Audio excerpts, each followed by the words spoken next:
What is your go-to never fail joke? Please like, subscribe and comment so I can create more videos for you. A woman is walking home with her 3 daughters Rose, Lily, and Cinderblock. Rose asks her mother, "Mom, why did you name me Rose?" To which her mother replies, "Well sweetie, when we were coming home from the hospital with you a rose fell on your head." Lily, curious now, asks her mother, "Mom, why did you name me after a flower too?" To which her mother replies, "Well sweetie, when we were coming home from the hospital with you a lily fell on your head." Cinderblock says to her mother, "HGHGHDNBGH. DNBGH. Exclamation point. No, number. You have it the wrong way round. Don't reveal their names straight away, it's a much more unexpected punchline. It should be more like, a woman is walking home with her 3 daughters. The eldest daughter turns to her and asks, "Mummy, how did I get my name?" "Well sweetie, when we were bringing you home from the hospital, a rose petal landed on your head. So that's why we named you Rose." The second daughter, now curious, asks the same question. "Well darling, when we were bringing you home from the hospital, a lily petal landed on your head. So that's why we named you Lily." The third girl asks HHGHGNGHGHNG exclamation point. DDDNBHGHBHNGHHH. Do an exaggerated impression. SHHH. Quiet now, Cinderblock. 2 altar boys are fishing on a dock. One of the boys gets a bite and struggles to reel him in. When he finally gets the best of the fish, he snatches him up and proclaims to the other altar boy, "Look at this big sumbitch." The other altar boy says, "You can't say that, you're an altar boy," to which he explains that's the name of the fish, sumbitch. "Wow, well that is a big sumbitch, let's go show it to the priest." The 2 boys run up to the priest yelling, "Priest, look at this big sumbitch we caught." "Priest, you boys can't talk like that, you're altar boys." "Altar boys." "Priest, that's the name of the fish, sumbitch." "Priest, well that is a nice sumbitch. Let's go catch some more of those sumbitches and show them to the cardinal." So the priest and the boys catch some more of those sumbitches and carry them to show the cardinal. "Cardinal, look at all these sumbitches we caught." "Cardinal, I should have you all excommunicated for language like that." Altar boys, well that's the name of the fish, sumbitch. "Cardinal, I never in my life have seen such a fine bunch of sumbitches. Let's take them to the nuns and see if she'll cook up these sumbitches." So the altar boys, the priest and the cardinal go see the nun. "Nun, can you cook up these sumbitches for us?" Exclamation point. "Nun, I ain't cooking nothing if you boys are gonna talk like that." Altar boys, "Nun, that's the name of the fish, sumbitch." "Nun, well since you boys went through the trouble of catching all these sumbitches, I reckon I could fry these sumbitches up." That night the Pope is visiting town and sits down for supper with the altar boys, priest, cardinal, and nun. Altar boys, "I can't believe we caught all these sumbitches." Priest, "These are the best sumbitches I have ever ate." Cardinal, "Nun, you cooked these sumbitches just right." "Nun, I sure did. You boys gotta catch some more of these sumbitches." The Pope looks around at everyone with a surprised look on his face. He cracks a grin and says, "Y'all motherfuckers are all right." A man had been drinking at a bar all night and pukes down the front of his shirt. "Shit, I can't go home like this, my wife will kill me." The bartender sees this and says, "Put a $20 bill in your pocket, and when she sees a puke tell her some drunk puked on you and gave you $20 for dry cleaning." So the guy goes home and his wife sees the puke on his shirt and asks what happened, to which he replies, "A drunk guy puked on me and he gave me $20 to pay for dry cleaning." To which his wife says, "Okay, well then why do you have $40 in your hand?" "Because he also shit in my pants." Dad is listening to his daughter say her prayers before bedtime. She says, "God bless mommy and God bless daddy and God bless grandma and goodbye grandpa." He asks her, "Why did you say that?" "I don't know, I just felt like saying it." The next day, grandpa drops dead. "Wow," thinks dad, "that's an odd coincidence." A month later at bedtime, the daughter says, "God bless mommy and daddy and goodbye grandma." Sure enough, the next day grandma breathes her last earthly breath. The dad realizes this is more than a coincidence, but he is not sure what to do. He doesn't want to disturb his wife by telling her grandma and grandpa were her parents. Months go by and one night the man is listening to his daughter saying her prayers at bedtime. God bless mommy. She turns her head and looks straight at him. And goodbye daddy. What? Are you sure honey? She nods. The man's heart begins racing and he breaks out in a sweat. He is so upset, he can't sleep at all that night. The next day he goes off to work, but locks himself in his office. He takes the phone off the hook, cancels all his meetings and awaits the inevitable. He stays at work past 5 because he feels secure there. He watches the hours tick by. Finally it is midnight and, drenched in sweat, he realizes he has cheated death. He drives home drenched in sweat and with all his nerves frazzled. His wife is up and waiting for him. Where the hell were you today? He replies, don't shout, I've had an absolutely miserable day. His wife then says, you had a miserable day. I'm the one who had a miserable day. First, the milkman drops dead on the steps. Whole thing done in thick fake accents. A Russian, a Frenchman, and an Englishman are in an art museum admiring a painting of Adam and Eve in the Gardens of Eden. The Englishman takes a look at the painting and says they look so calm, they must be British. The Frenchman responds no. They're naked, so beautiful, they must be French. The Russian says they have no food, no shelter, nothing but an apple to eat, and they are being told this is paradise. They are clearly Russian. An old religious woman goes to a pet store to buy a parrot. Everything is fine until she brings it home. It begins to swear uncontrollably. F this, F that, F you, and finally the lady can't stand it no more. She grabs the bird, shoves it in the freezer, and slams the door shut. Squawking, shrieking, pounding, and cursing come out of the freezer for a few moments and then it goes quiet. The woman is scared that she has hurt the bird and opens the freezer. The parrot walks calmly out and steps gently onto the woman's outstretched hand. He looks into the lady's eyes and says, Mom, I am truly sorry if my language offended you and it will not recur. If I may ask, what did the chicken do? A vacationing penguin is driving his car through Arizona when he notices that the oil pressure light is on. He gets out to look and sees oil dripping out of the motor. He drives to the nearest town and stops at the first gas station. After dropping the car off, the penguin goes for a walk around town. He sees an ice cream shop and, being a penguin in Arizona, decides that something cold would really hit the spot.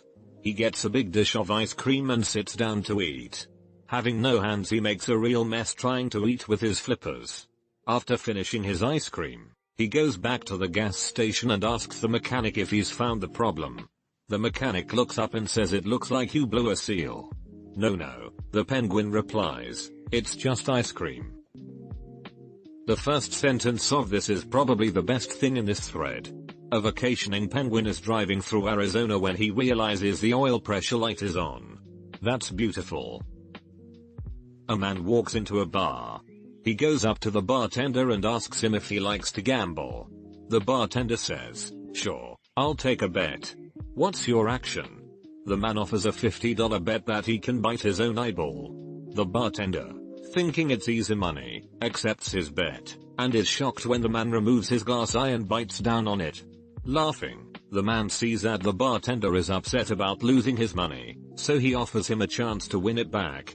Double or Nothing says I can bite my other eye. The bartender thinks it over.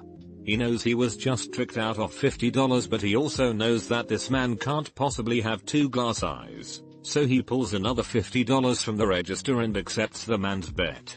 The man promptly takes out his false teeth and gently closes them around his other eye. Now the bartender is visibly angry to have been had for $100, and the man's laughter isn't helping. Just before he throws him out of his bar, the man puts his hand up. Real sorry about that, pal. I get people with that bit all the time, but you've been a good sport, so I'll give you another chance to win some cash. I've got $500 that says if you slide a shot glass down the bar top, I can run alongside of it and piss into the glass without missing a drop. This is kinda hard for me to do, though, so I think it's fair if you give me 2 chances at it. The bartender, eager to win his money back from the man, thinks to himself and realizes just how hard it would be for this man to piss into a shot glass while running at full speed. Especially knowing he only has one eye to line up his shot. After a minute of deliberation, he willingly accepts the bet. The man drops his pants to his ankles, and when the bartender puts the shot glass down on the counter, shouts a resounding, "Go!" prompting the bartender to slide it along the bar top. The man chases after it, holding his dick at an angle to properly aim it. However, pissing while running at full speed isn't easy, so he only manages to get a couple of drops in the glass by the time it reaches the other end. Catching his breath, the man reminds the bartender he has a second try, and that the first was simply to get his bearings straight. Once again, he shouts, "Go!" giving the bartender his cue to send the shot glass back down the bar.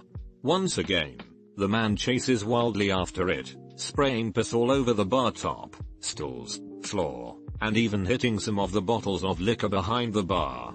However, not one drop of urine found its way into the shot glass.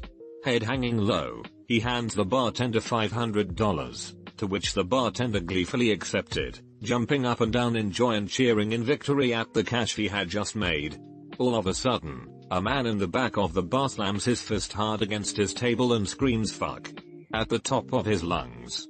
The bartender mutters aloud, "I wonder what his problem is." To which the man replies, "Oh, I just bet that guy $10,000 that I could piss all over your bar and you'd be so happy about it you jumped up and down with joy." Paddy and Mick worked together in St. John's and both were laid off, so they went to the unemployment office. When asked his occupation, Paddy answered, "Panty stitcher. I sew the elastic onto ladies' cotton panties and thongs." The clerk looked up panty stitcher on his computer and finding it classified as unskilled labor, he gave him $80 a week unemployment pay. Mick was next and when asked his occupation replied, "Diesel fitter." Since diesel fitter was a skilled job, the clerk gave Mick $160 a week. When Paddy found out, he was furious. He stormed back into the office to find out why his friend and co-worker was collecting double his pay. The clerk explained, "Panty stitchers are unskilled and diesel fitters are skilled labor." "What skill?" yelled Paddy. "I sew the elastic on the panties and the thongs." Mick puts them over his head and says, "Yep, diesel fitter." This is one of my go-to jokes. Here's another, a warning that it's probably best not to tell it unless you're a newfie too. A Newfoundlander is on a plane on his way to take a little trip by himself to Ontario. He sits down and starts making small talk with the man sitting next to him, and soon enough asks his seatmate, "What do you do for a living?"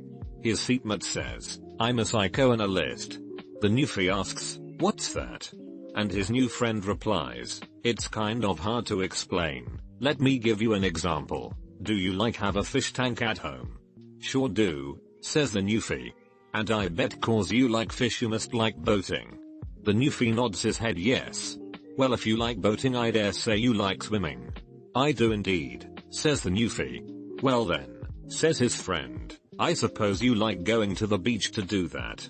The newfie nods again. "And I guess if you like going to the beach you probably enjoy looking at women in their bathing suits." "Damn right," says the newfie.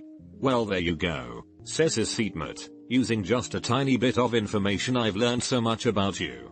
The newfie finds this pretty neat and the two men resume their small talk all the way to Ontario. A week later, the newfie's on another flight. On his way home, sits down next to a fella on the plane, and starts making small talk. "What do you do for a living?" his seatmate asks him. Not wanting to admit that he's on the and left the province, the newfie says, "Well, I'm a psychoanalyst." "What's that?" asks his new friend. "It's a bit tough to explain, so I'll give you an example," says the newfie. "Do you have a fish tank?" "No," says his seatmate. "Jesus, by what are ya, some kind of queer?" Three guys are walking through the woods when they find a lamp. One of them picks it up, rubs it, and out pops a genie. It booms, "You have finally freed me after all these years, so I'll grant each one of you 3 wishes." The first guy immediately blurts out, "I want $1 billion. Poof, he's holding a printout that shows his account balance is now in fact $1,003,50. The second man thinks for a bit, then says I want to be the richest man alive. Poof, he's holding papers showing his net worth is now well over 100 billion. The third guy thinks even longer about his wish, then says I want my left arm to rotate clockwise for the rest of my life. Poof, his arm starts rotating. The genie tells them it's time for their second wish. First guy says, I want to be married to the most beautiful woman on earth. Poof, a stunning beauty wraps herself around his arm. Second guy says I want to be good looking and charismatic, so I can have every girl I want. Poof, his looks change and the first guy's wife immediately starts flirting with him. Third guy says I want my right arm to rotate counterclockwise until I die. Poof, now both his arms are rotating, in opposite directions. The genie tells them to think very carefully about their third wish. First guy does, and after a while says I never want to become sick or injured, I want to stay healthy until I die. Poof, his complexion improves, his acne is gone and his knees don't bother him anymore. Second guy says I never want to grow old. I want to stay 29 forever. Poof, he looks younger already. Third guy smiles triumphantly and says my last wish is for my head to nod back and forth. Poof, he's now nodding his head and still flailing his arms around. The genie wishes them good luck, disappears, and the men soon go their separate ways. Many years later they meet again and chat about how things have been going. First guy is ecstatic, I've invested the money and multiplied it many times over, so me and my family will be among the richest of the rich pretty much forever. My wife is a freak in the sheets, and I've never gotten so much as a cold in all these years. Second guy smiles and says well, I built charities worldwide with a fraction of my wealth. I'm still the richest guy alive and also revered for my good deeds. I haven't aged a day since we last met, and yes, your wife is pretty wild in bed. Third guy walks in, flailing his arms around and nodding his head, and says, guys, I think I fucked up. The key is, at the end, you act out guy number 3 complete with wild arm flailing and head bobbing.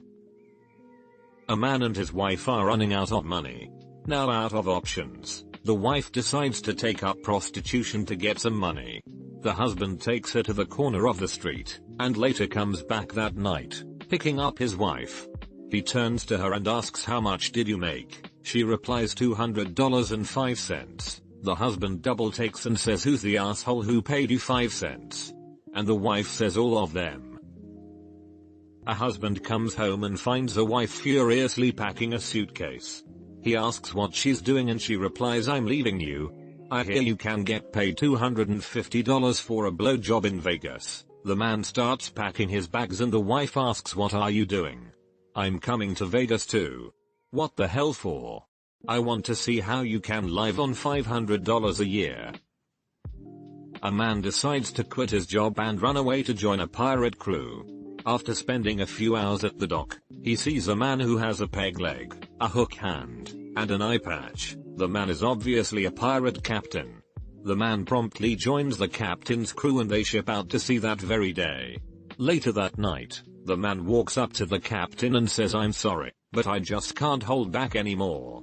How did you get your peg leg? The captain says to ask me first day at sea as a young lad.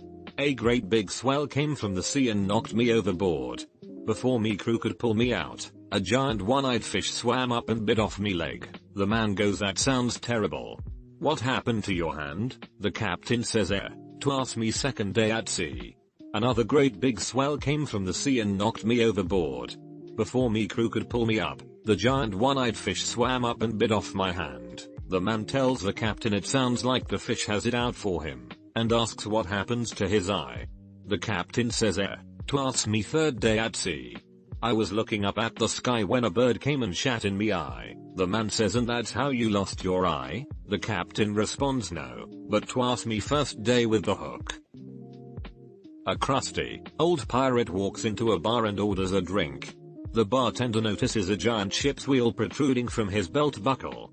As the bartender sets down the drink, his curiosity gets the better of him, so he says, hey, forgive me for staring, but I couldn't help but notice that giant ship's wheel on your crotch. What's that all about? To which the pirate replies, "I matey, 'tis no real mystery you see, but it's been driving me nuts. A lady approaches her priest and tells him, "Father, I have a problem. I have two female talking parrots, but they only know how to say one thing." "What do they say?" the priest inquired. "They only know how to say, 'Hi, we're prostitutes. Want to have some fun?'" "That's terrible," the priest exclaimed, "but I have a solution to your problem.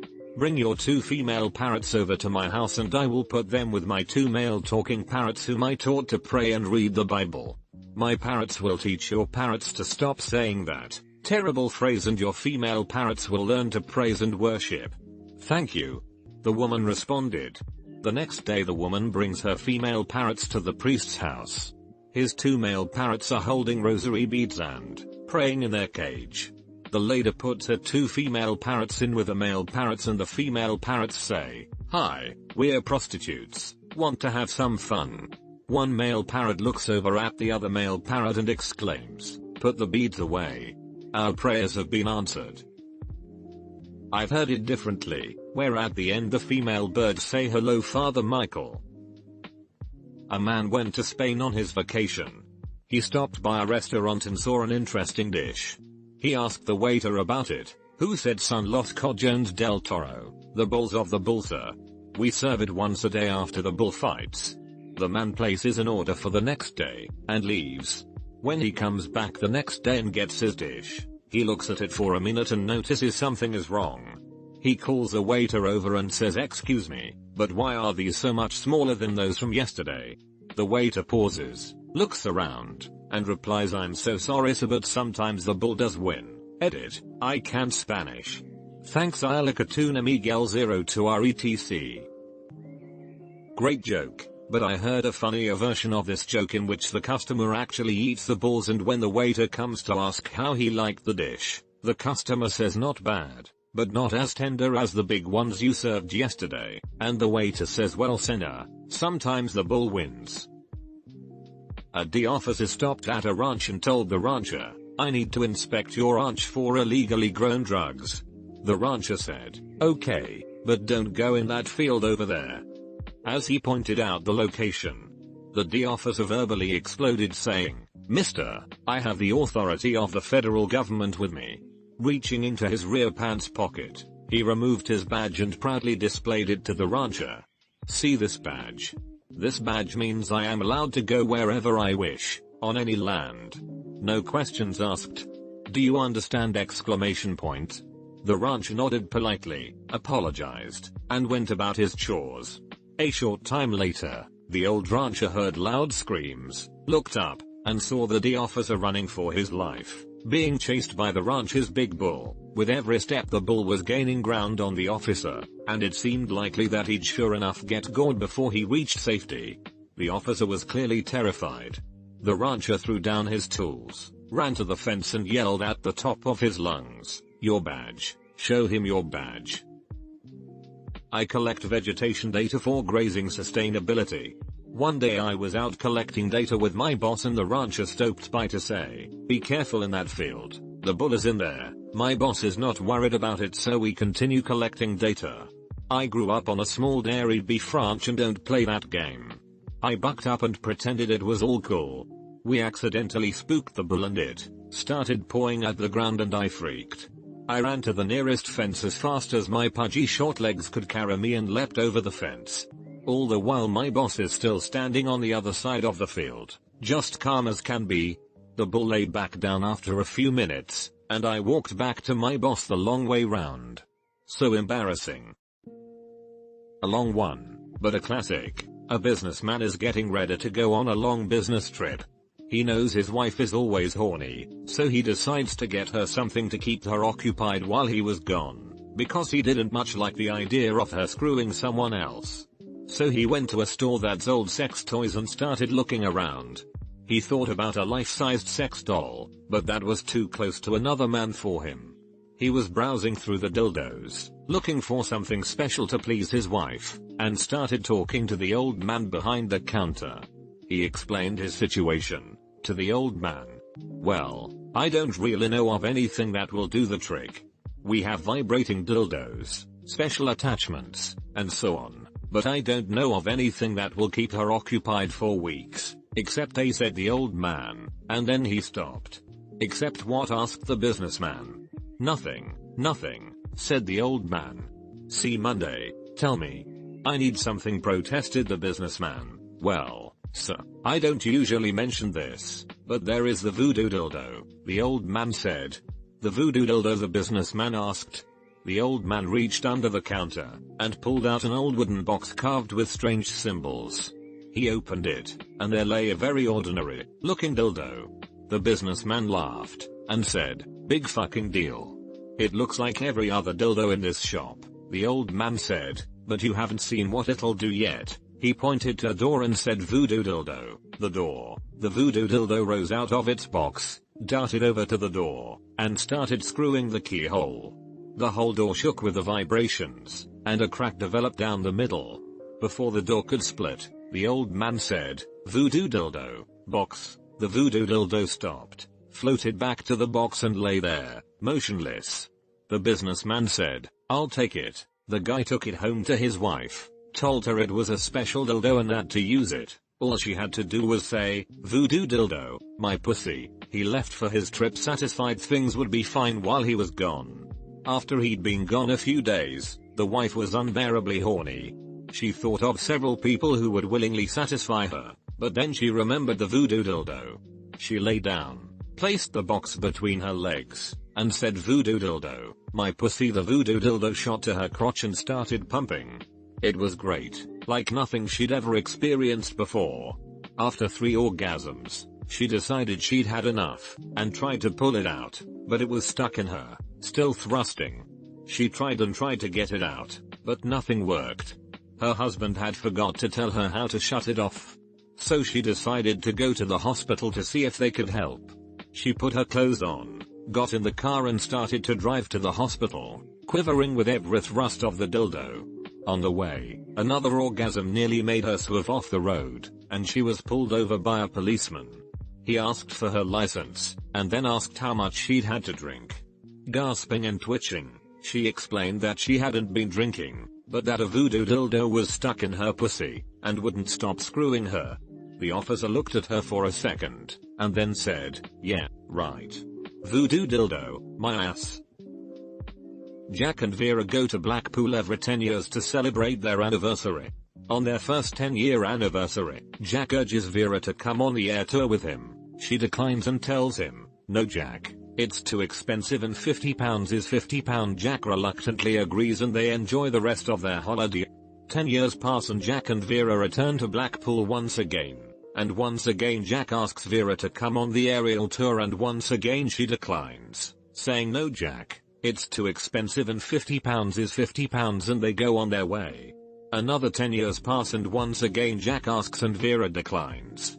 Jack becomes irate, pleading with her that by the time they return again he will be unable or incapable of taking the aerial tour. Hearing the commotion, the pilot walks over and makes them a deal. He will take them on the tour for free, providing they are silent for the entirety of the tour. They agree and they take off. The pilot is surprised by how quiet they are and begins to pull off fancy tricks to get them to talk.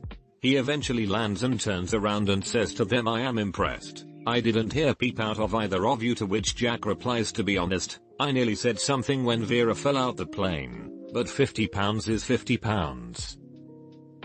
A cowboy was captured by a tribe of Indians. In the morning he was brought before their chief, who said, "You invade our land, white man, and we going to kill you. But it is our tribe's custom to grant the condemned 3 wishes, one each morning for 3 days, before we kill you at sundown on the 3rd day. So, white man, what do you want for your first wish?" "Just bring me my horse," the cowboy answered. They brought him his horse. He whispered in the horse's ear, slapped him on the butt and sent him off. That evening, the horse came back with a beautiful blonde woman riding. The cowboy went with her into a teepee, and the Indians grumbled, "Typical white man, can only think of sex." The next morning, the cowboy was brought to the chief again. "Today you get second wish, what should we do for you?" "Just bring me my horse." Again, the cowboy whispered to the horse and sent him off. That evening the horse returned with a red head. As she and the cowboy entered the teepee, the Indians were facepalming again at the condemned white man who only wanted 6. On the third morning, the chief said, "Well, white man, tonight at sundown you die. What do you want for your last wish?" "Just bring me my horse." With a sigh, the chief beckoned for the horse to be brought forth. The cowboy grabbed the horse's ear with both hands, and yelled into it, "Posse! Posse!" A piece of string walks into a bar and sits next to the bartender. He asks for a drink, but the bartender says apologetically, "Sorry, we don't serve strings here." Confused, the string leaves and goes home. A few days later, he returns to the bar, this time sitting at a different end of the bar. He asks for a drink and the bartender responds, "Hey, aren't you that string from the other day? I told you, we don't serve strings here." Dejected, the string leaves and returns home once again. A few weeks go by, and the string decides to try his luck one more time. He ties himself up and pulls apart the top of his string to change his appearance. He enters the bar, sits down, and orders a drink. The bartender looks long and hard and says, "You look familiar. You've definitely been around here. Aren't you that string from a while back?" The string looks him straight in the eye and says coolly, "Nope, I'm afraid not." Edit, have to give credit where it's due. Got this from my F&K's roommate's dad. We connected pretty quickly based on our passion for the daddest of jokes. Edit, typos grammar. I approached a man standing on the railing of a bridge. He was gonna jump. I ran to him and said, "Don't do it." He said, "Nobody loves me." I said, "Don't say that. God loves you. Do you believe in God?" He said, "Yes." I said, "Me too. Are you a Christian or a Jew?" He said, "Christian." I said, "Me too. Are you Protestant or Catholic?" He said, "Protestant." I said, "Me too. What franchise?" He said, "Baptist." I said, "Me too. Northern Baptist or Southern Baptist?" He said, "Northern Baptist." I said, "Me too. Northern Conservative Baptist or Northern Liberal Baptist?" He said, "Northern Conservative Baptist." I said, "Me too. Northern Conservative Baptist Great Lakes Region or Northern Conservative Baptist Eastern Region?" He said, "Northern Conservative Baptist Great Lakes Region." I said, "Me too. Northern Conservative Baptist Great Lakes Region Council of 1879 or Northern Conservative Baptist Great Lakes Region Council of 1912. He said, "Northern Conservative Baptist Great Lakes Region Council of 1912. And I said, "Die, heretic." And I pushed him off the bridge. He sat inside beside the road, his engine's gasket blown.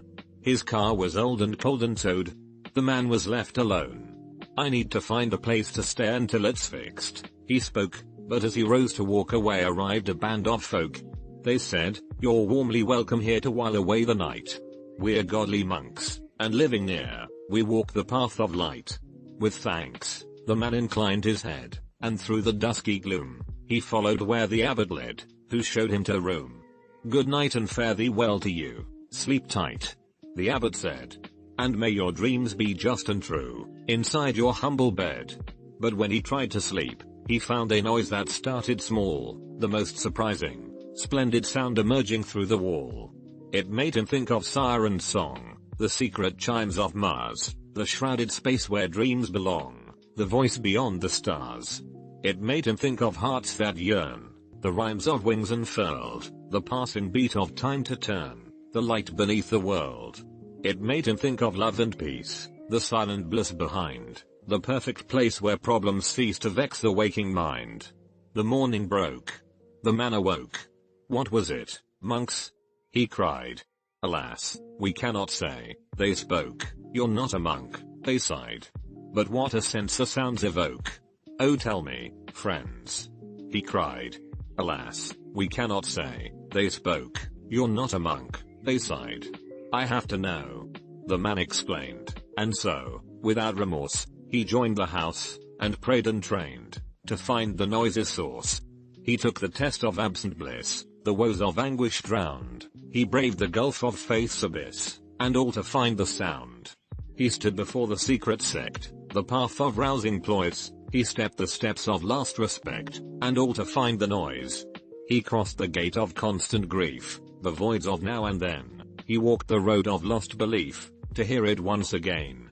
And when he'd pained and strained and bled, and most his life had passed, "You're ready now," the other said, "to see the source at last." They took him where the air was fair, and where, inside a trunk, I'd love to tell you what was there. Alas, you're not a monk. I always forget the punchline of this joke until about halfway through, and then I hate it. You made me love this joke. Well done. A horse walks into a bar. The bartender asks, "Hey, do you want a beer?" The horse thinks a moment, says, "I think not," and suddenly disappears. Now, admittedly, this joke only makes sense if you are familiar with the French Enlightenment philosopher René Descartes, who famously said, "I think, therefore I am." The horse thought not, and therefore wasn't, but if I explained that first, I'd be putting Descartes before the horse. Classic callback. I'm 85% certain that there is an adult actress in my philosophy class. AskReddit webpage.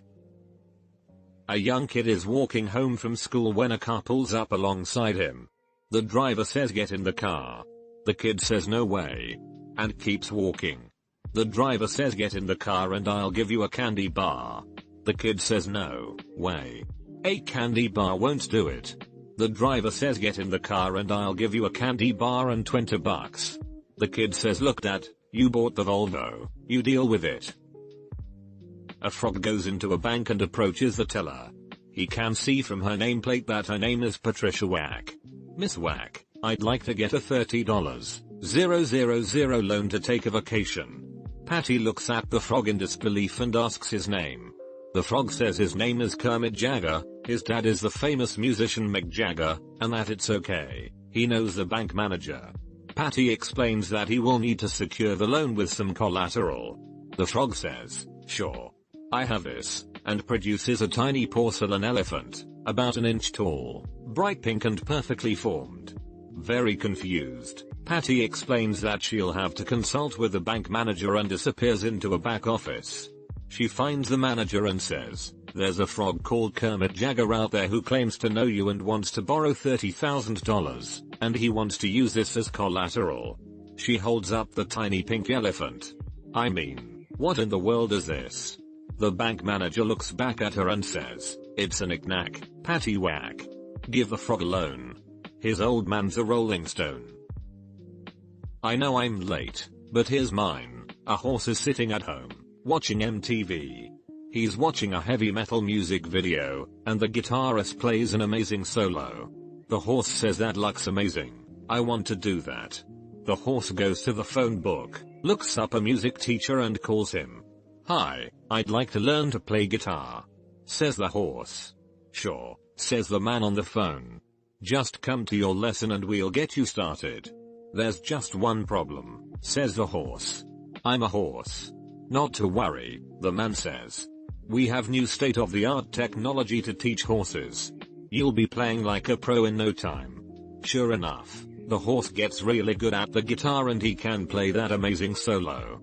He wants to show his friends, so he picks up the phone and calls Chicken. "Hey Chicken, come over," he says. Chicken comes over, watches horse play the guitar and thinks it's pretty cool. Chicken watches the music video and says, "Hey, that drum part is pretty cool. I want to learn to play that." Chicken goes to the phone book, looks up a music teacher and calls him. "Hi, I'd like to learn to play the drums," says the chicken. "Sure," says the man on the phone. "Just come to your lesson and we'll get you started." "There's just one problem," says the chicken. "I'm a chicken." "Not to worry," the man says. "We have new state-of-the-art technology to teach chickens. You'll be playing like a pro in no time." Sure enough, the chicken gets really good and begins to jam with the horse. Eventually, they think that something's missing. They watch the video again and realize they need a bass guitarist. They call their friend Cow and show them what they've been up to. Cow thinks it's pretty cool, and wants to learn how to play the bass guitar. Cow goes to the phone book, looks up a music teacher and calls him. "Hi, I'd like to learn to play bass guitar," says the cow. "Sure," says the man on the phone. "Just come to your lesson and we'll get you started." "There's just one problem," says the cow. "I'm a cow." "Not to worry," the man says. We have new state-of-the-art technology to teach cows. You'll be playing like a pro in no time. Sure enough, the cow gets really good at the bass and the animals have a nice band going. One day, while they're practicing, a man walks by and hears them. He goes up to the animals and says, "Hey, you guys are pretty good. I'm from a record label, I'd like to sign you." The band records an album, puts out some singles and becomes a massive success. They go on a worldwide tour and make tons of money. Right before the last show of the tour, which is supposed to be in Vegas, Horse gets a call. His mother is in hospital. Horse goes to visit her before the show while the rest of the band goes to Vegas to set up. It turns out that she's all good, it's just a cold. As Horse is leaving the hospital, he gets another call. The private jet that was carrying the band and their producer crashed into the ocean, and there were no survivors. Horse is devastated. All of his best friends are dead, he's out of a job and he's stuck with nowhere to go. He breaks down in tears and decides he'll drink himself to death. So the Horse walks into a bar. The bartender asks, "Why the long face?" Stolen from this Our Jokes post, Reddit webpage. One afternoon a teacher sent her class home with an assignment to have their parents tell them a story with a moral to it. The next morning in class she asked if anyone would like to share their story. 24 eager hands shot up and the teacher surveyed the room before choosing a girl in the front. "Okay, Sarah, let's hear your story." "Well," Sarah began, "my family raises chickens, and one time our chickens had laid 6 eggs but when they hatched we only got 5 chicks. And what was the moral to that story? Don't count your chickens before they hatch," Sarah answered. "Very good," said the teacher. Who else would like to share their story? A small boy in the back raised his hand and the teacher called on him. "My family raises chickens too," said the boy, "but we raise them for their eggs. One day we gathered all of our eggs in a basket and put them in the back of the truck to take them to market. On the way out, truck hit a bump and all of the eggs fell out and broke. And what was the moral here?" asked the teacher. "Don't put all of your eggs in one basket." "Wonderful," said the teacher. "We have room for one more story. Who has a good one?" she called on another boy. "Okay, Johnny, tell us your story." "My dad told me a story about my Aunt Becky, who was a pilot in Desert Storm. One day she was flying over enemy territory when her plane was shot down, and all she had in the plane was a machine gun, a machete, and a bottle of whiskey. So she drank the whiskey on the way down so tea wouldn't go to waste, and when she landed there were 100 enemy soldiers waiting for her.